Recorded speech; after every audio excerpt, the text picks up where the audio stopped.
This is the gentleman from South Carolina rise. Without objection, the gentleman is recognized for 1 minute. Thank you, Mr. Speaker. In my district, many people are telling me about their concern about the excessive use by the administration of special staff, or Czars. Over 30 Czars are now serving in the Obama administration. The problem we have with that is they haven't been confirmed by the Senate. And that's a real problem. If you exercise authority over American citizens, we need the constitutional protection of making sure that they've been vetted by the Senate and given approval by the Senate to serve in those capacities when they are exercising authority over the American people.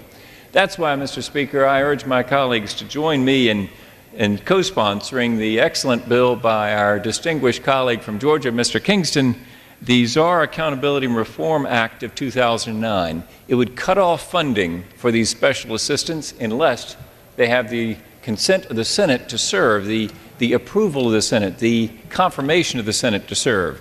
That's what the Constitution requires, Mr. Speaker. That's what we need to require. Gentleman's time is expired.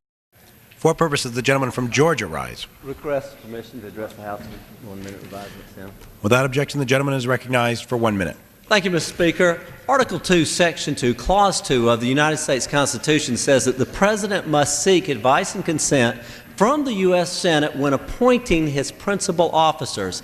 That's why it's so alarming that this President has appointed 36 Czars, most without the consent of the U.S. Senate.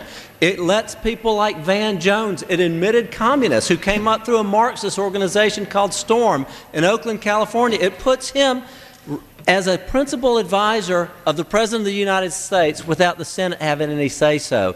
I've introduced the Czar Accountability Act. So far, this doesn't seem to bother one Democrat in the House of Representatives, that the President seems to be sidestepping the Constitution. Maybe what should bother them is the fact that not one Czar has come before the Appropriations Committee to justify and ask for his or her budget. Yet these people make $150,000, $170,000 a year. Where is the Democrat Party? Does party come before constitutional duty? You know, the Founding Fathers moved for balance of government and equal division, and that's what they had in mind. And I yield back the balance of my time.